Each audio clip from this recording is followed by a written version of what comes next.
এটা আল্লাহ ভালো জানে। আমাদেরকে সব সময় প্রস্তুতি থাকতে হবে। কিন্তু আমরা উদাসীন কেন? আজ যদি আপনি দুনিয়ার দিকে তাকান, আমরা ইসলাম থেকে, ধর্ম থেকে যে উদাসীন হয়ে আছি, মুখ ফিরিয়ে আছি, একবার কি কখনো ভাবিনি যে আমাদের যিনি সৃষ্টিকর্তা তার কাছে, আমাদের কাছে আবার হাজিরা দিতে হবে?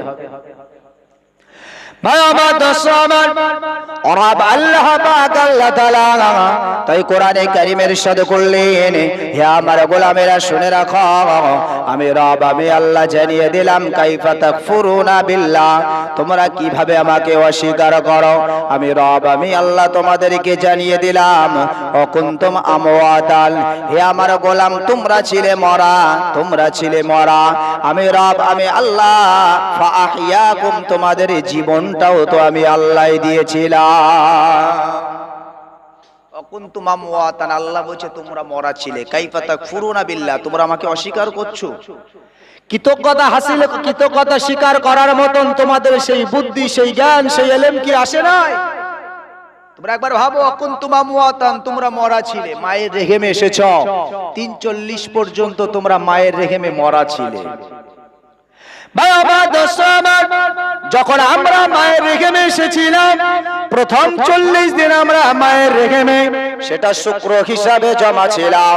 হয় আমার দোস্ত আমার, দ্বিতীয় 40 দিন আমরা সেটা রক্তপিণ্ড জমাটবদ্ধ হয়েছিলাম। আমরা তৃতীয় 40 দিন আমরা সেটা আমাদের শরীরের গোস্ত মাংস দিয়ে একটা টেক্সচার তৈরি হয়েছিল।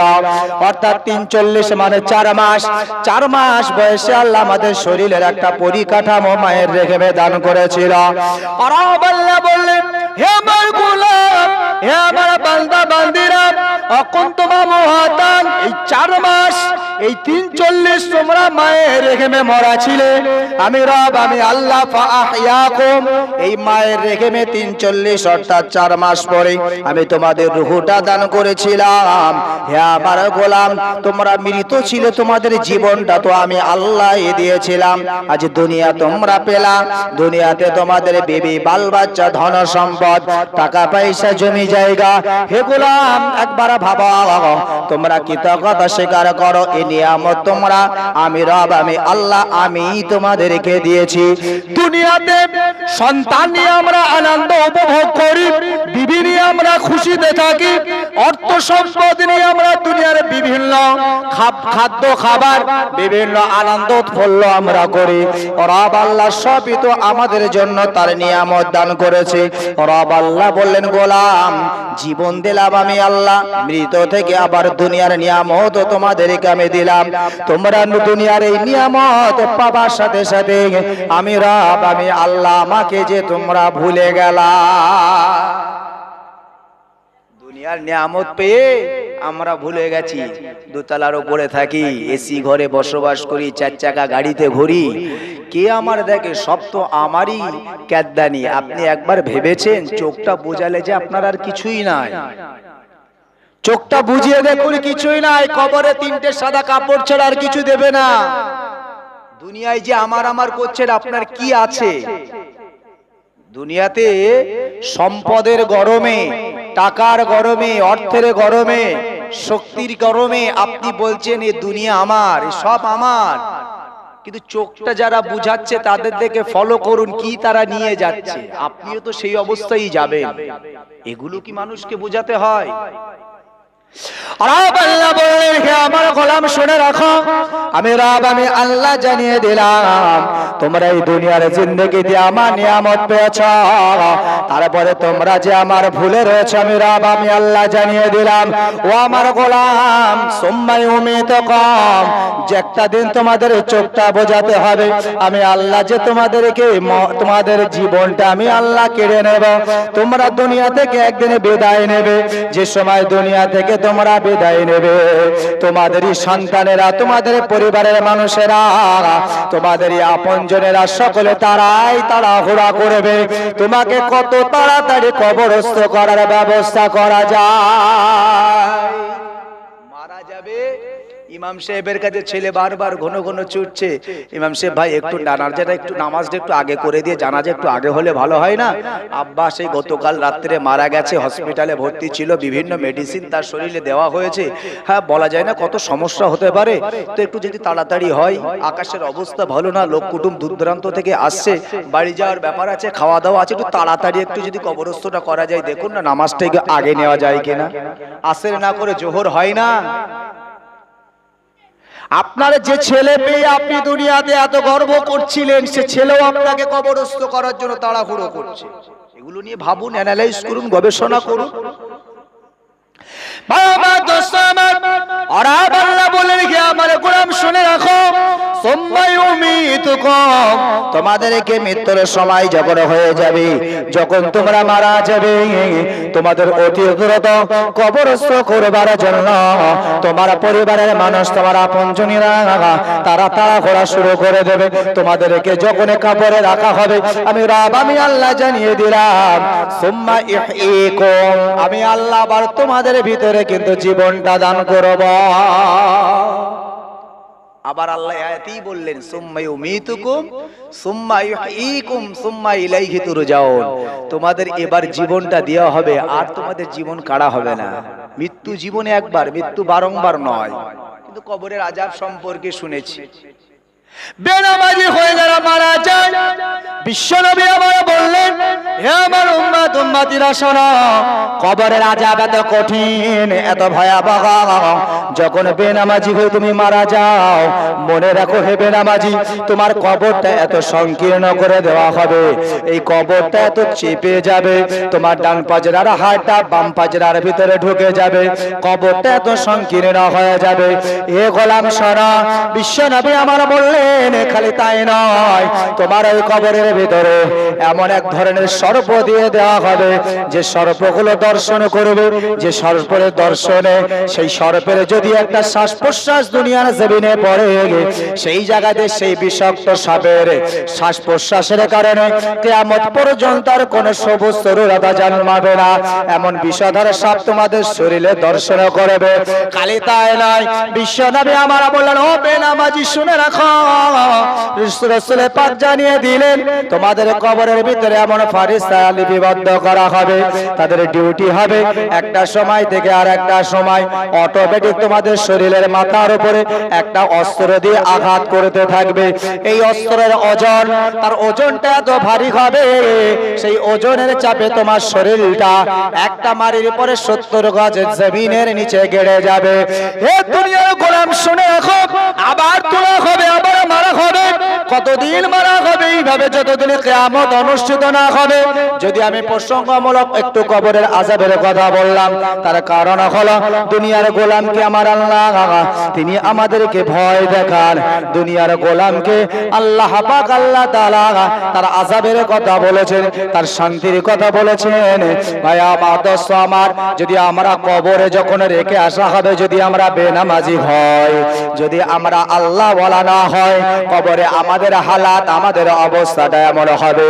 একবার চিন্তা করে দেখুন, এই কবরের কথা ভেবে দুনিয়াতে আপনি আল্লাহকে চিনবেন না, আল্লাহকে ভুলে যাবেন। এটাই মূলত বলার উদ্দেশ্য আমার কবরের আযাব সম্পর্কে ওই আলোচনা অতটা আমার কাছে প্রয়োজন, ইম্পর্টেন্ট এই মুহূর্তে নয়, যেহেতু আমার আলোচনার দিকটা একটু অন্যরকম করব। বাড়িওয়ালা ভাইয়ের কিছু আবেদন আছে। তো ভাই আমার দোস্ত, আমার মূল কথা যেটি আমার বলার, যে দুনিয়াতে আমরা বেশি দিন নাই। আল্লাহ আমাদের শুরু থেকে বলছে, তোমরা মরা ছিলে, আমি জীবন দিয়েছি, আবার আমি আল্লাহ তোমাদের জীবনটা কেড়ে নেব, আবার তোমাদেরকে কবরে তোমার ছেলেরা তাড়াহুড়ো করে কবরে দিয়ে দেবে। কবরে দেবার পরে আমি আল্লাহ রুহুটা দিয়ে তোমাদেরকে বসাবো। আমি একজন ব্যক্তির আযাবের কথা বললাম, যারা আমরা সাধারণত বেনামাজি। বিভিন্ন কবরে বিভিন্ন কোয়ালিটির আযাব হবে। দুনিয়াতে বিভিন্ন কোয়ালিটির গুনাহ, বিভিন্ন কোয়ালিটির পাপ আমরা করেছি, তো বিভিন্ন কোয়ালিটির আযাব আমাদের জন্য কবরে আছে। আমি খালি একটা কোয়ালিটি বলেছি, বেনামাজি। তো আল্লাহ আমাদেরকে কবরে এই আযাব গজব দিয়ে দুনিয়াতে কবরে আমাদেরকে শাহিস্তা করবে।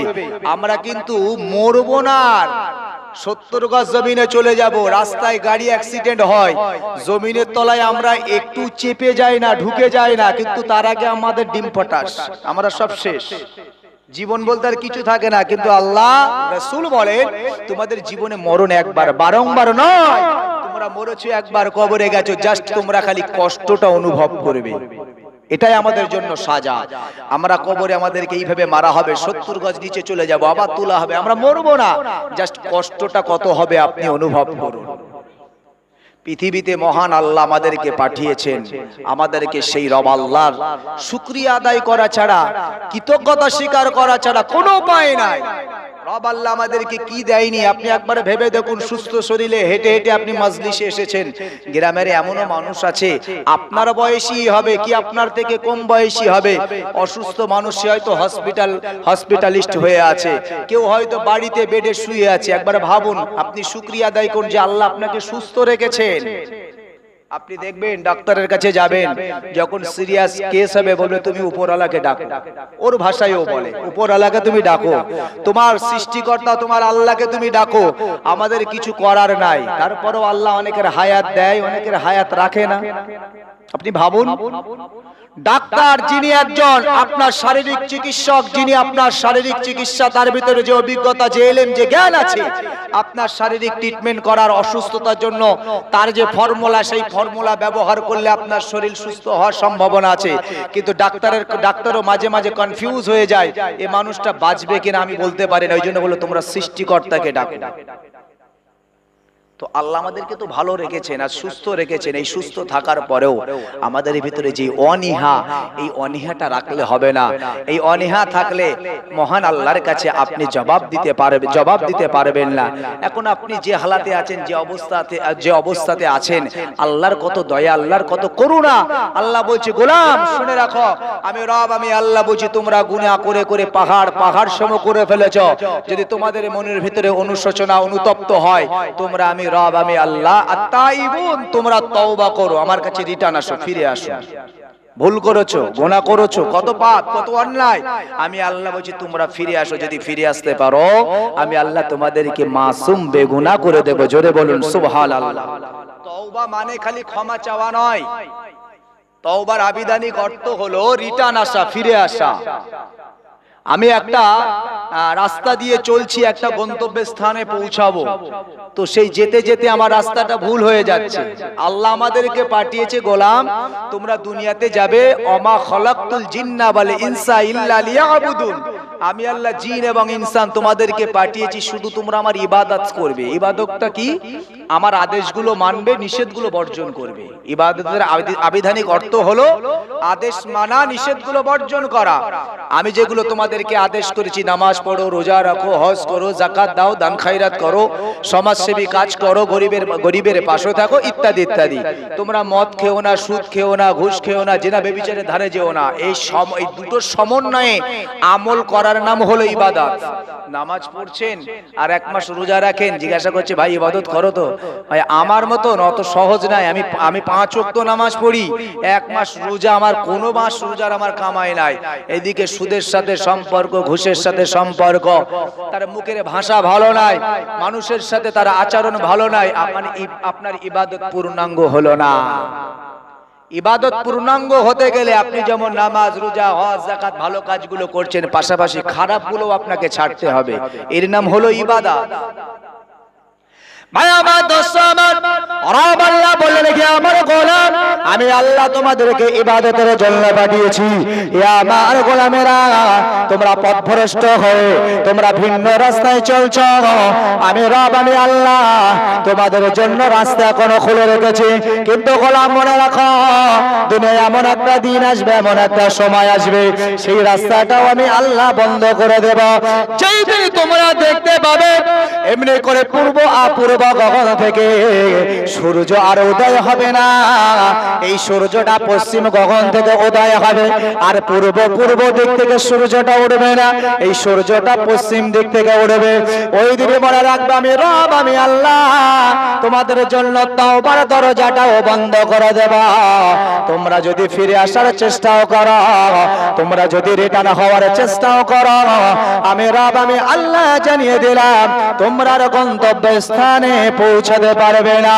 হে নওজোয়ান তরুণেরা, আর আল্লাহ আমাদের জন্য বলে রেখে আমার গোলাম, তাই আমি আল্লাহ জানিয়ে দিলাম, ইয়া আইয়ুহাল্লাযীনা আমানু তুবু ইলাল্লাহ, হে ঈমানদারেরা যারা আমার প্রতি বিশ্বাস করো, আমি রব, আমি আল্লাহ তোমাদের মালিক, আমি আল্লাহ তোমাদের সৃষ্টিকর্তা, আমি আল্লাহ তোমাদেরকে দুনিয়াতে সৃষ্টি করেছি, আমি রব, আমি আল্লাহ জানিয়ে দিলাম, তুবু ইলাল্লাহ, তোমরা আমি রব, আমি আল্লাহ আমার কাছে ফিরে এসো, আমার দিকে চলে এসো, আমি রব, আমি আল্লাহ জানিয়ে দিলাম, তাওবাতান নাসুহা, এমন ভাবে ফিরে আসো, আমি ভুল পথে চলছিলাম আর কোনোদিন ভুল পথে চলবো না, এই অঙ্গীকারবদ্ধ হও, যদি এই অঙ্গীকারবদ্ধ হতে পারো, আমি রব, আমি আল্লাহ জানিয়ে দিলাম, হে আমার গোলাম, তোমার জীবনে কত গুনাহ, পাহাড় পাহাড় সম গুনাহ, আমি রব, আমি আল্লাহ জানিয়ে দিলাম, সমস্ত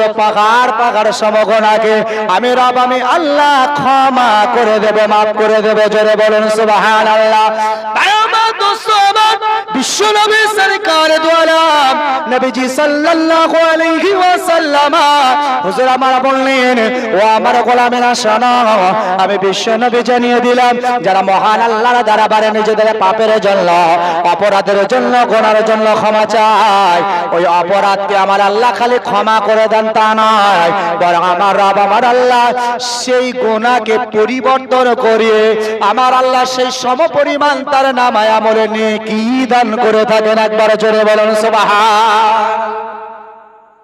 আপনার জীবনে অতিরিক্ত গুনাহ হয়েছে, গুনাহ খালি মাপ নয়, আল্লাহ বলছে ওই পাহাড় সম বোঝাটা মাথায় থাকবে, কিন্তু ওটার গুনাহ থাকবে না। আল্লাহ তোমার তওবাকে কবুল করে নিয়ে আল্লাহ খুশি হয়ে তোমার যেমন গুনাহ মাফ করে দেবে, আল্লাহ ওই বোঝাটাকে খালি না করে বরং নেকি দিয়ে তোমাদের হাদিয়া, তোহফা, গিফট হিসাবে তোমাদের ওই বোঝাটা নেকি দিয়ে আল্লাহ ভরপুর করে দেবে। বলুন সুবহানাল্লাহ।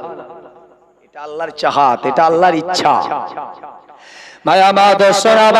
বিশ্ব নবী সরকার দু আলম নবীজি সাল্লাল্লাহু আলাইহি ওয়াসাল্লাম হুজুর আমার উপমা দেওয়ার জন্য তিনি আমাদের কাছে বললেন, হে আমার গোলাম, হে আমার উম্মত উম্মতিরা, তোমরা জীবনে কত অন্যায় করেছ, আমি বিশ্ব নবী তোমাদেরকে উদাহরণ দিই, একবার তোমরা অনুতপ্ত হও, একবার তোমরা অনুশোচনা করো, তোমাদেরকে নিরাশ হওয়ার কোনো বিষয় নাই, কারণ তোমরা হলে আমি নবী, আখিরি নবী, আমার উম্মত, তোমরা তোমাদের প্রতি আল্লাহর যে বড় দয়া, আল্লাহর যে বড় করুণা, হে আমার উম্মত উম্মতিরা শুনে রাখো, একজন মহান আল্লাহ পাকের নবী, একজন আপনার বনি ইসরাইল গোত্রের একজন ব্যক্তির গল্প বিশ্ব নবী আমার করলেন।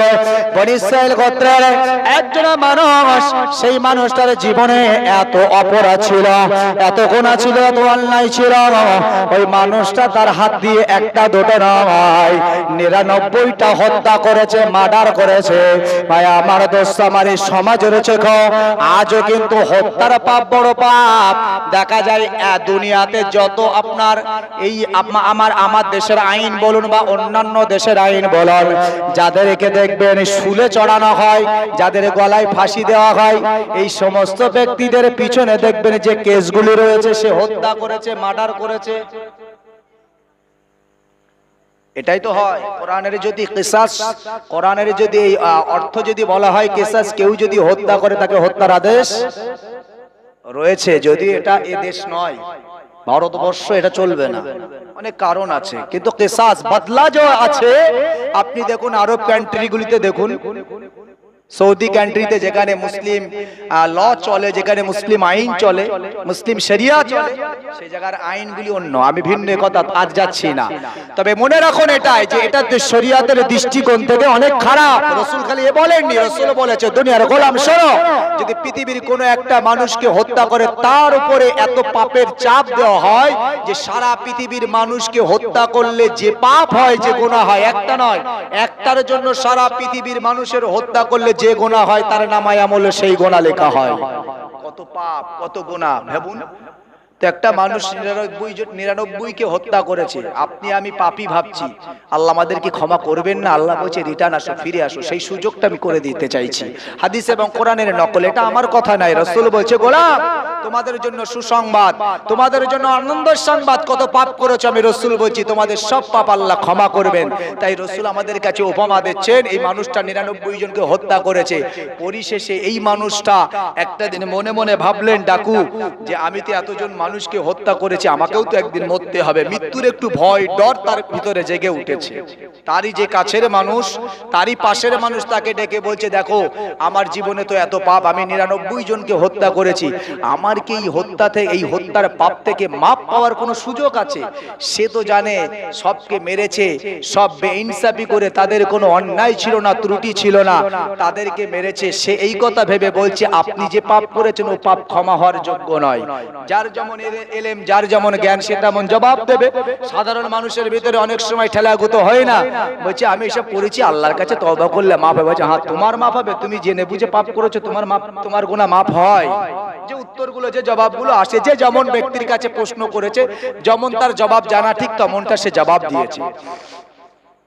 বাবা দোস্তান বিশ্বনবী সরকার দোলাম নবীজি সাল্লাল্লাহু আলাইহি ওয়াসাল্লাম বলেন, যখন এই কথা তাকে শোনালো হলো, আমাদের সবাই বলছে যদি আমার জীবনের এই 99 জনকে হত্যা করার জন্য যদি এই পাপ যদি আমার ক্ষমা না হয়, তবে আমি কেন এই 99 জনে দাঁড়িয়ে থাকবো? ভাই আমার দোস্ত আমার, ক্রিকেট বল খেলা হয়, আমরা দেখেছি এই ক্রিকেট বল খেলতে খেলতে যদি কেউ 99 জনের রানে আউট হয়ে যায়, মনটা বড় খারাপ হয়, কারণ তার আর একটা রান যদি হয়ে যেত, তার ভিতরে একটা আনন্দ উল্লাস, একটা উৎফুল্ল, ব্যাটটা উঁচু করে সারা মাঠটা দেখাতো। ভাই আমার দোস্ত আমার, কারণ এই সেঞ্চুরির একটা ব্যাপার আছে। ওই সময় সে বলছে তাহলে কেন আমি 99টা করব, বরং আমার জীবনে 100 পূর্ণ করেই আমি আমার পাপ থেকে যখন মাপ পাবো না, আমার জীবনে সেঞ্চুরি থেকে আমি মাহরুম হব না। আমাদের সময় তারই সহপার্টনার, তারই কাছের মানুষ, তাকে আর দেরি না করে তার গলাটা টেনে ধরল, গলাতে তার তরবারি চালিয়ে দিল, তার 100 জন কোটা পূর্ণ হয়ে গেল। রাস্তা দিয়ে হেঁটে হেঁটে যাচ্ছে, মনটা খারাপ, বাঁচতে চেয়েছিলাম, ইসলামে কি বাঁচার জায়গা নাই? যদি ইসলামে বাঁচার জায়গা না থাকে তাহলে তো আমার জীবনের এই পাপ ক্ষমা হবে না। দুশ্চিন্তায় রাস্তা দিয়ে হেঁটে হেঁটে যাচ্ছেন, আমাদের সবাই একজন আল্লাহওয়ালা বুজুর্গ মানুষের সাথে দেখা হয়ে যায়।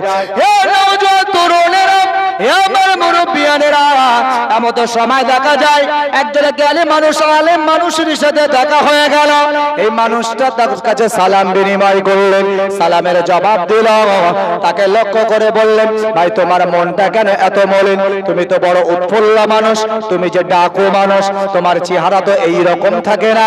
এমন সময় আলেম বান্দাকে ডেকে ডেকে সমস্ত কথাগুলো খুলে খুলে বললেন। এমন সময় আল্লাহর আলেম বান্দা বলতে লাগলেন না না না, এ দুনিয়ার গোলাম, আসলে সে জবাবটা দিয়েছে ভুল, কারণ আল্লাহর যে বড় দয়া, আল্লাহর যে বড় করুণা, মহান রব আল্লাহ পাক আল্লাহ তাআলা তোমার জীবনের এই হাজারো পাপ ক্ষমা করে দেওয়ার জন্য মহান আল্লাহ যে নিজে ওয়াদা দিয়েছে। তুমি যত তোমার জীবনে আত্মাইবন, যদি তুমি তওবা করো, তুমি যদি তওবা করতে পারো, তুমি যদি রিটার্ন আসতে পারো, ফিরে আসতে পারো, রব আল্লাহ পাক আল্লাহ তাআলা তোমাকে ক্ষমা পাওয়ার জন্য, মহান আল্লাহ পাক ক্ষমা দেওয়ার জন্য তিনি যে ওয়াদা করেছেন। তাই আমার দোস্ত আমার, এই ডাকুর সাথে সাথে রব আল্লাহ শুকরিয়া আদায় করলে, হে আমার রব, হে আমার আল্লাহ, আপনার দরবারে লাখ কোটি শুকরিয়া, আমার জীবনে এত বড় পাপ, এত বড় অন্যায় ক্ষমা পাওয়ার জন্য যে আপনি আমাকে এখনো আমার জন্য আপনি তওবার দরজা খুলে রেখেছেন। এইভাবে আল্লাহর দরবারে শুকরিয়া আদায় করতে করতে তিনি আল্লাহর কাছে তওবা করতে লাগলেন। ভাই আমার দোস্ত আমার, ওই মানুষটা কিছুটা রাস্তা ছেড়ে চলে এলেন। এমন সময় আল্লাহর হুকুম হয়ে গেল, আল্লাহর মালাইকা ফেরেশতা হযরত জিবরিল, হযরত আজরাইল আলাইহিস সালাম সালাতু ওয়া সাল্লাম তিনি এসে রাস্তার প্রতিমধ্যে তার রূহটা কবজ করলো। এই কথাটা কে বলছেন? রাসূল আমাদেরকে বলছেন, হে আমার উম্মত উম্মতি, গুনাহ করেছো, মাহরুম হবে না। তোমাদের জন্য সুসংবাদ, জীবনে কত পাপ, কত অন্যায় ভাবো। এই মানুষটার জীবনের অন্যায়, তোমার জীবনের অন্যায়কে কম্পেয়ার করো। তোমাদের জীবনের অন্যায় আর এই মানুষের জীবনের অন্যায়কে তোমরা মিলাও।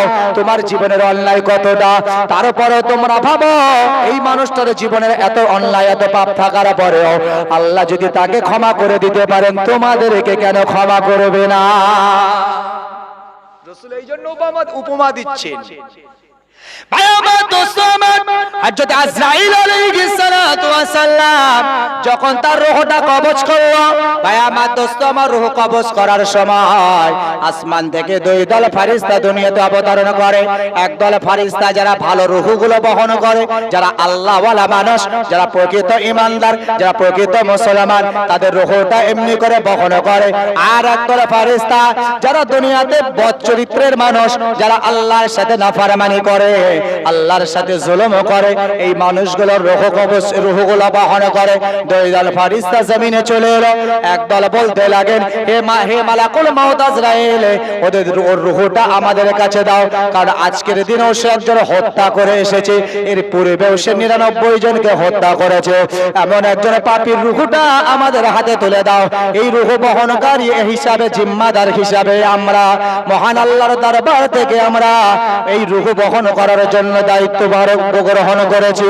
আর একদল ফেরেশতা বলতে লাগেন, না না মালাইকা ফেরেশতা জিবরাইল, এর রূহটা আমাদের হাতে তুলে দাও। এর জীবনে শত শত হত্যা করলেও, মার্ডার করলেও এই মানুষটা যে কিছুক্ষণ আগে তওবা করেছে। দুই দল ফেরেশতার ভিতরে সংঘর্ষ তৈরি হয়ে গেল। আমার আল্লাহ জিবরাইলকে পাঠিয়ে দিলেন, হে জিবরাইল, দুনিয়ার জমিনে চলে যাও, মালাকুল মাউত আজরাইলকে বলো একটা বিচার, তোমার একটা হিসাব তুমি করবে। সেই মানুষটা এখনো পাপী আছে না, এখনো সে মানুষটা নেককার, আল্লাহর দরবারে বিবেচিত? তোমার একটা কাজ আমি দিয়ে দিলাম, যে মানুষটার কাছ থেকে, যে আলেমটার কাছ থেকে সে এই দ্বীনের জ্ঞান সঞ্চয় করেছিল, যদি আল্লাহর কাছে তওবা করতে পারে, যদি রিটার্ন আসতে পারে, অঙ্গীকারবদ্ধ হতে পারে, মহান আল্লাহ থেকে ক্ষমা করে দিয়ে ওই মানুষটা, ওই গোলামটাকে আমার রব, আমার আল্লাহ তার ওই গুনাহ মাফ করে দিয়ে মাসুম বানিয়ে দেন। যদি তার তওবা কবুল হয়েছে কিনা, সে বেগুনাহ হয়েছে কিনা, এটা যদি বুঝতে হয়, জিবরাইল তুমি এই যেখানে মারা গেছে সেখান থেকে তার ওই বাড়ি, ওই আলেমের বাড়ি পর্যন্ত তুমি একটা মাপ দিতে থাকো।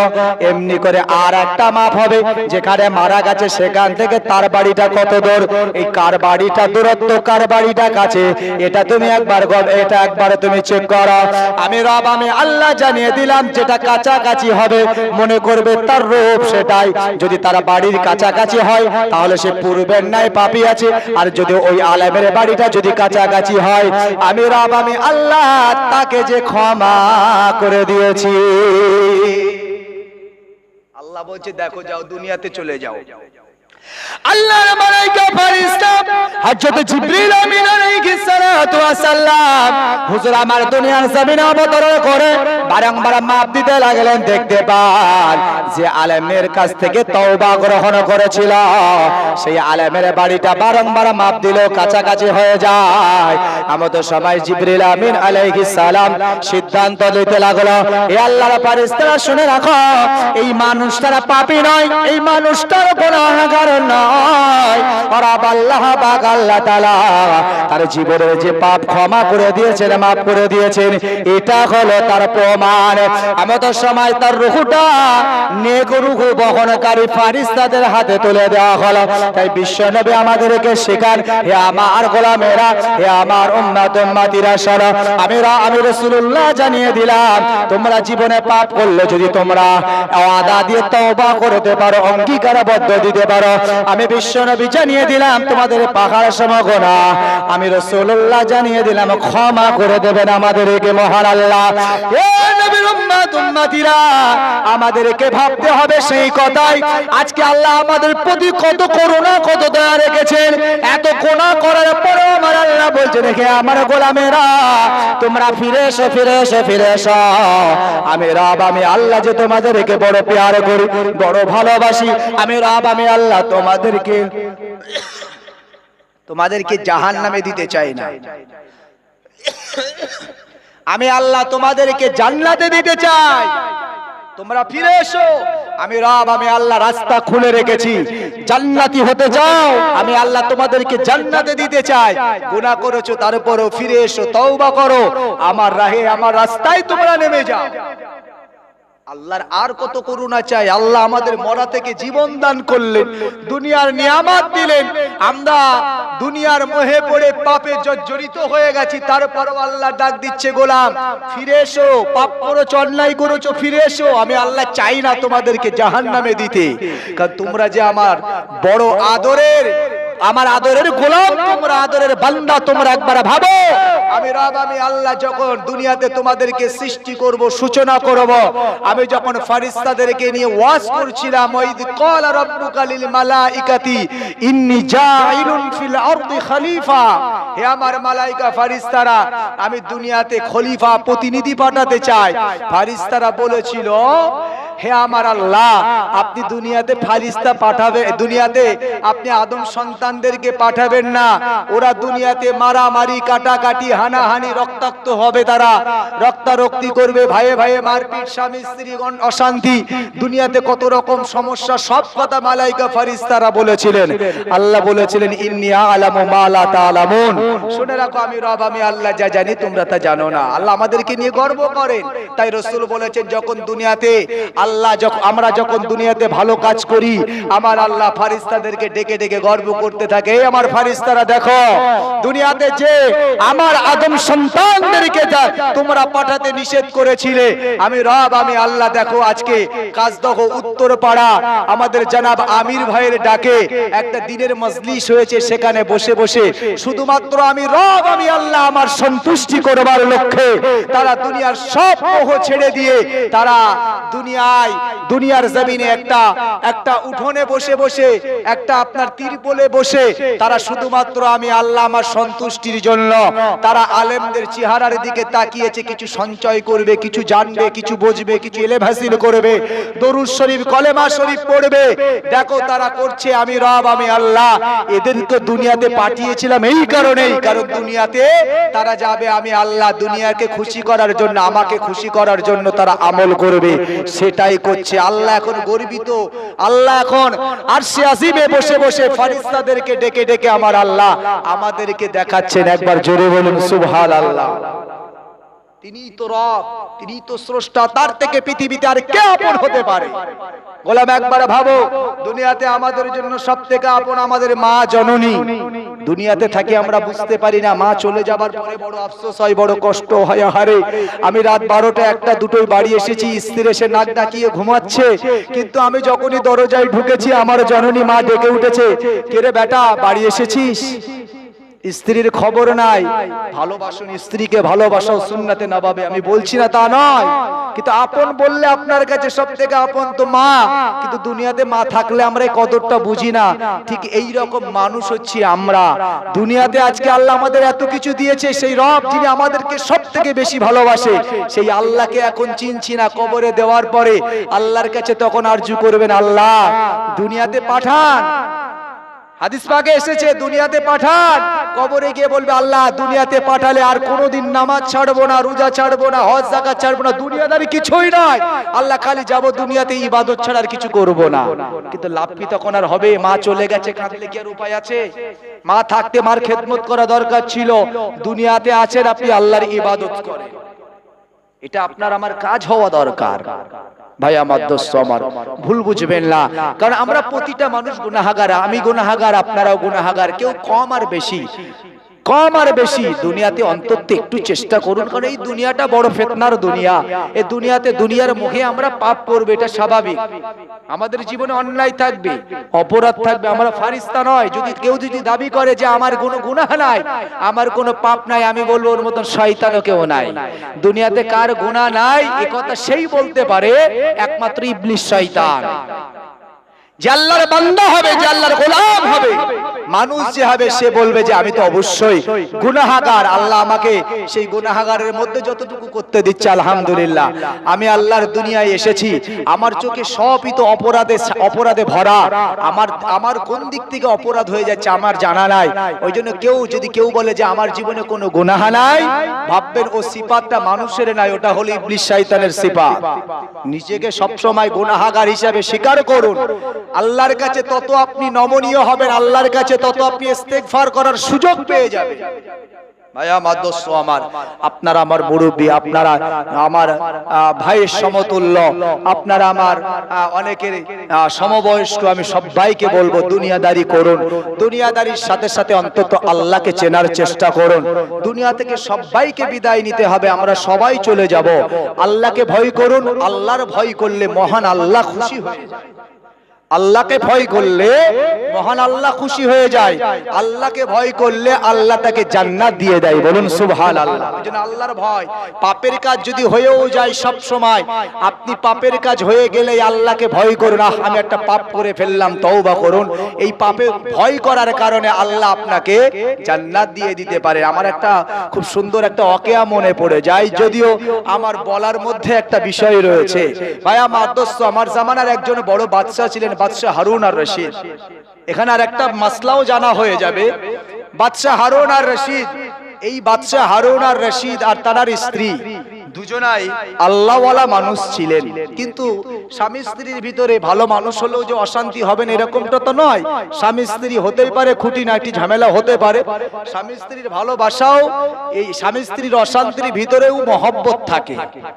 স্বামী বারবার রাগায়, স্ত্রী রেগে যায়, পরে গিয়ে স্বামী আবার আদর করে ডাকছে, তুমি আমার সাথে কথা বলো না। স্ত্রী একটু রাগ করে বলছে, আরে তোমার রাগিয়েছিলাম তো একটু বেশি মহব্বত করবো বলে। ভালো, এটা সুন্নাতে নববী, আপনি করুন।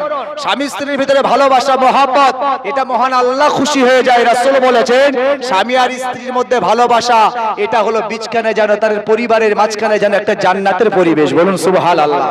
স্বামী স্ত্রীর মতন ভালোবাসা, দুনিয়ার আর যত অশান্তি আছে সব অশান্তি হয়েও আপনার বিছানায় ঘুম হবে। আর যদি স্বামী স্ত্রীর ভিতরে অশান্তি হয়, বিছানায় ঘুম হবে? হবে না। আসলে এটা একটা বিরাট গল্পের ব্যাপার আছে, এগুলোকে আপনাকে অনুতপ্ত হতে হবে, ভাবতে হবে। দুনিয়ার সব অশান্তি এক দাড়ি পাল্লায় রাখবেন, আর স্বামী স্ত্রীর অশান্তি এক দাড়ি পাল্লায় রাখবেন, এক নয়। পরিবার শান্তি, বাইরের শান্তি, ওই পরিবারের শান্তিতে বাইরের ওই অশান্তিকে, আপনাকে অশান্তি থেকে আপনার ভিতরে শান্তি প্রদান করতে পারে আপনার পরিবার। ভাই আমার দোস্ত আমার, এই বাদশা হারুন আর রশিদ, ভাই আমার দোস্ত আমার, তারা স্ত্রী, এই দুইজনের ভিতরে একটা অশান্তি হয়েছে। আমাদের সবাই বাদশা হারুন আর রশিদ তিনি খুব রেগে গেছেন। রেগে যাওয়ার পরে স্ত্রীকে বলছে, হে আমার স্ত্রী, তুমি যদি জাহান্নামী হয়। ভাই আমার দোস্ত আমার, এমন সময় বাদশা এবং এই তার স্ত্রী দুজনের অশান্তির মধ্যে আমাদের সময় স্ত্রী বলতে লাগলো, হে আমার স্বামী, তুমি হলে জাহান্নামী। স্ত্রী মেয়েরা হট করে যখন গরম হয়ে যায় তারা লাইন খুঁজে পায় না, একটু বেশি বেশি বলে ফেলে। স্বামীদেরকে একটু বুঝতে হবে, স্বামীদেরকে একটু বুঝতে হবে। তো যখন বাদশার স্ত্রী, যখন স্বামী বাদশা হারুন আর রশিদকে যখন বলেছে তুমি জাহান্নামী, বাদশা হারুন আর রশিদ রেগে গেলেন, স্ত্রী আমাকে জাহান্নামী বলেছে। আমাদের সময় বাদশা হারুন আর রশিদ বললেন, ওগো আমার স্ত্রী শুনে রাখো, আমি যদি জাহান্নামী হই তুমি তাহলে তালাকি। যদি আমি জাহান্নামী হই তাহলে তুমি তালাকি। এ কথা বলবার পরে যখন ঝামেলা মিটে গেছে, মিটার পরে তো এবার বিপদে পড়ে গেছে। যে আমার স্ত্রী আমাকে জাহান্নামী বলেছে আর আমি রেগে গিয়ে বলেছি জাহান্নামী হলে তুমি তালাকি, এই মাসলা হাল করব কি করে? আমি তালাকি, আমার স্ত্রী তালাক হয়ে গেছে নাকি? যদি তালাক প্রাপ্ত স্ত্রী হয় তাহলে তার সাথে তো আমার এক ঘরে থাকা চলে না, তার সাথে সম্পর্ক চলে না, সবই তো অবৈধ হবে। বাদশা হারুন আর রশিদ আল্লাহর ডর, আল্লাহর ভয় ছিল।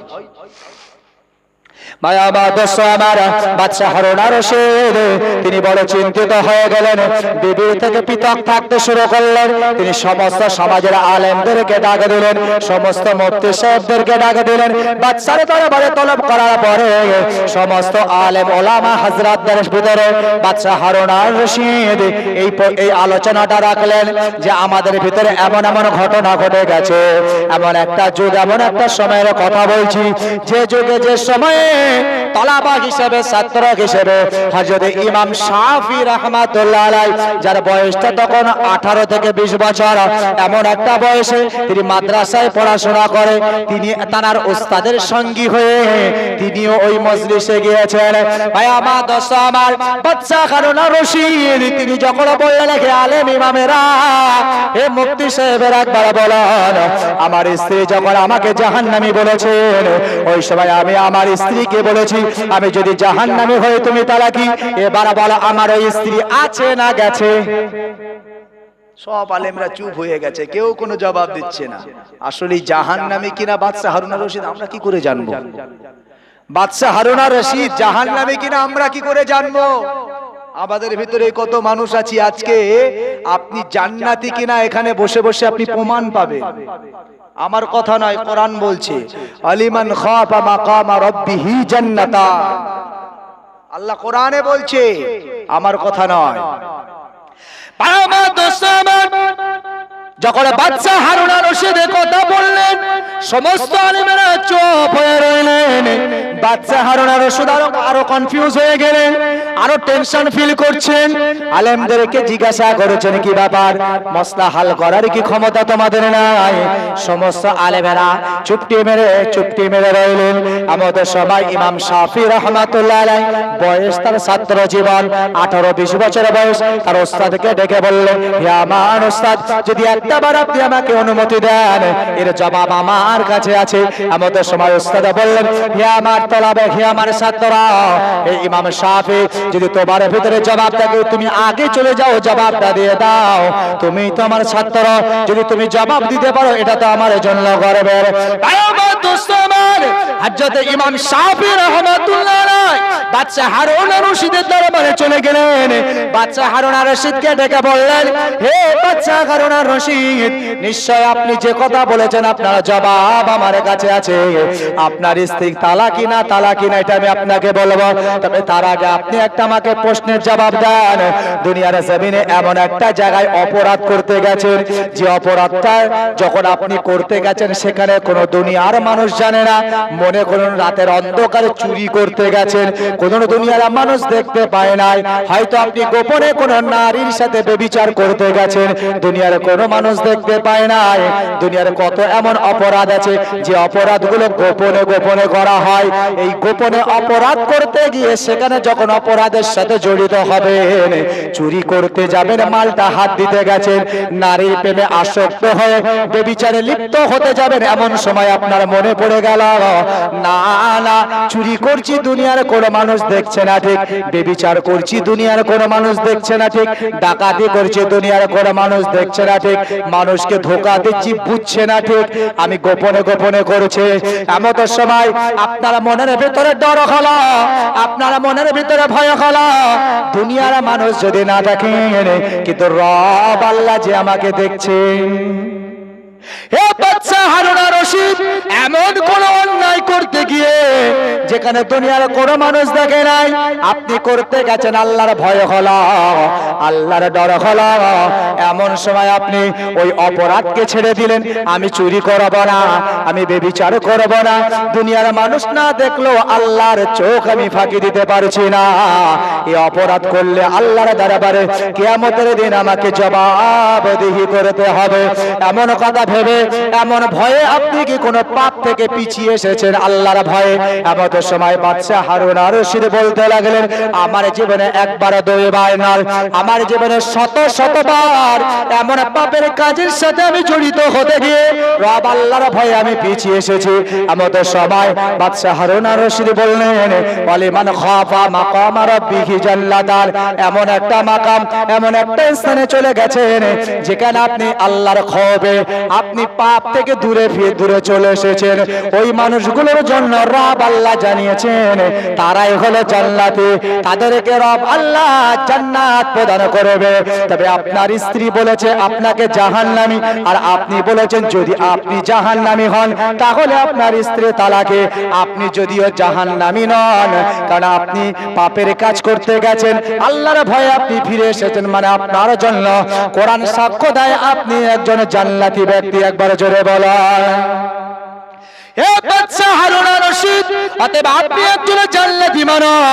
আপনি বলেছিলেন যদি আমি জাহান্নামী হই তাহলে তালাকি, তাহলে আপনার বিবি জাহান্নামী বলেছেন, আপনি তো জাহান্নামী নয়, বরং আপনার স্ত্রীও তালাকি নয়।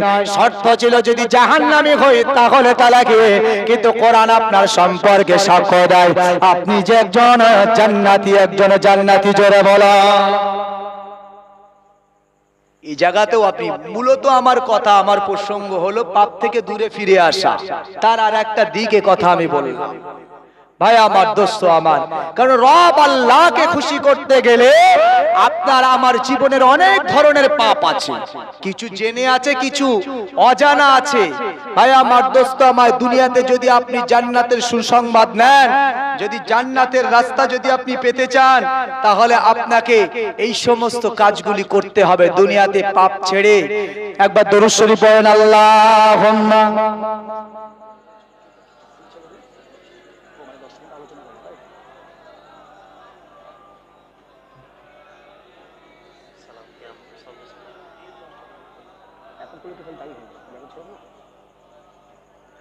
ভাই আমার, দোস্ত আমার, তো মূলত যে কথাগুলি আমি আপনাকে বলতে চাইছি, আল্লাহ আমাদের সবাইকে, আমরা যারা আছি কেউ ফারিস্তা নয়। আমি প্রথমেই বলেছি না আপনি না আমি, কেউ আমরা ফারিস্তা নয়, সবার জীবনে পাপ আছে।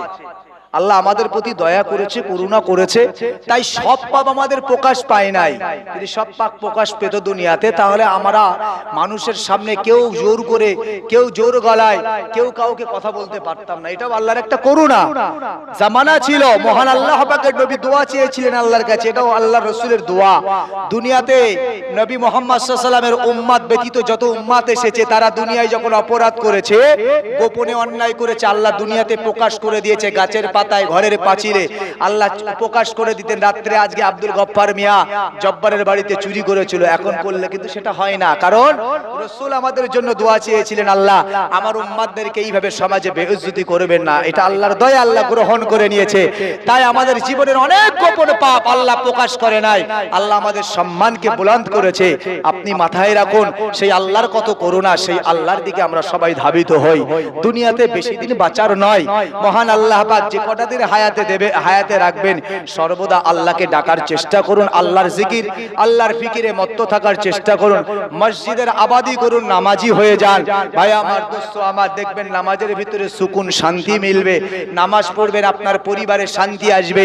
নামাজ পড়বেন, আপনার ঘরে বারাকা আসবে। আপনি নামাজ পড়বেন, আল্লাহর দয়া, আল্লাহর করুণ আপনার সঙ্গে সর্বদা থাকবে। আল্লাহ আপনাকে, আমাকে, সবাইকে বুঝার তৌফিক দেন, সঠিক জ্ঞান আল্লাহ আমাদের দান করুক, আল্লাহ আমলের তৌফিক দেন। সকলে বলি আল্লাহুম্মা আমিন। আমি অল্প বয়সী, হয়তো আপনাদের কাছে কিছু কথা বলেছি, ভুল ভ্রান্তি হতেই পারে, মানুষ মাত্রই হয়। আল্লাহর রাস্তায় আমাকে প্রত্যেকেই ক্ষমা করবেন, সন্তান ছোট ভাই মনে করে। এই বলে আমি ইতি করছি, যদিও সময়ের দিকে লক্ষ্য করে আমি আর লম্বা চওড়া করছি না। বাড়িওয়ালা ভাই তার আর শিডিউল অনুযায়ী 10টার মধ্যে সারার কথা, সেই দিকে লক্ষ্য করে আমি আর লম্বা চওড়া করছি না। আর অল্প সময়ের ভিতরে বিস্তারিতভাবে আলোচনা করাও সম্ভব হয় না। যতটুকু আল্লাহ আলোচনা করিয়েছে, এটা যদি আমাদের জীবনে আমল দিই, এটাই আমাদের যদি আমল আসে, আজকের এই জলসা দেওয়ার সার্থকতা আদায় হবে। আসুন আমরা সকলে নবী পাকের মহাব্বতে আল্লাহ পাকের সম্মুখে দাঁড়িয়ে সালাতুস সালাম পড়ি, ইয়া নবী।